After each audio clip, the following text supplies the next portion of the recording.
আলহামদুলিল্লাহ, সম্মানিত উপস্থিতি, এই সরকার দেশের মানুষের সকল ন্যায্য অধিকার দিতে ব্যর্থ হয়েছে, দেশের মানুষের নিরাপত্তা দিতে ব্যর্থ হয়েছে, দেশের দ্রব্যমূল্যের ঊর্ধ্বগতিতে মানুষের নাভিশ্বাস উঠে গেছে, এদেশের মানুষের বিদ্যুৎ দিতে সরকার ব্যর্থ হয়েছে।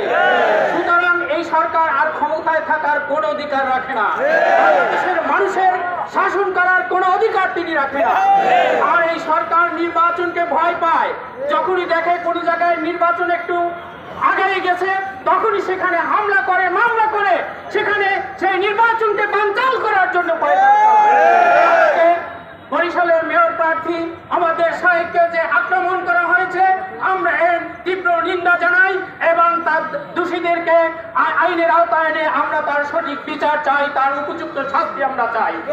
যদি শাস্তি দেওয়া না হয়, বাংলার তৌহিদি জনতা, এই বাংলাদেশের সরকারের পতনের ঘন্টা বেজে গেছে। বাংলাদেশ এই তৌহিদি জনতা সরকারের পতন না দেখে আর ঘরে ফিরবে না।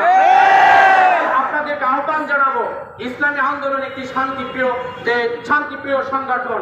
আমরা উচ্ছৃঙ্খলায় বিশ্বাস না, আমরা দেশের শান্তি চাই, আমরা দেশের সমৃদ্ধি চাই, আমরা দেশের উন্নয়ন চাই। সুতরাং কেন্দ্রীয় নির্দেশনা যেভাবে আসবে আর সেই কর্মসূচি পালনের জন্য আপনারা সবসময় প্রস্তুত থাকবেন, কেউ উচ্ছৃঙ্খল হবেন না। যখন যে নির্দেশ আছে সেটা আমরা পালন করবো ইনশাআল্লাহ।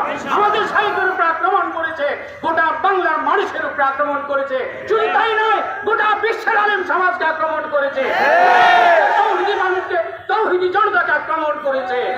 ফাইজুল করিম শুধু বাংলার মানুষের নেতা নয়, গোটা বিশ্বের হক্কানি ওলামায়ে কেরামের নেতা। তোমরা তার উপর আক্রমণ করো নয়, ইসলামের উপরে আক্রমণ করেছো, ইসলামের উপরে, ইসলামের তামুদ্দুন তাহজিবের উপরে আক্রমণ করেছো। সুতরাং তোমরা এই মুসলমানের শাসন করার কোন অধিকার তোমাদের নাই। অনতিবিলম্বে ক্ষমতা ছেড়ে দিয়ে তোমরা কোথায় যাবে, তোমরা সেই পথ খুঁজে নাও। সবাইকে আগামী সকল কর্মসূচিতে স্বতঃস্ফূর্ত উপস্থিত থাকার আহ্বান জানিয়ে আমার আলোচনা শেষ করছি। আসসালামু আলাইকুম ওয়া রাহমাতুল্লাহ।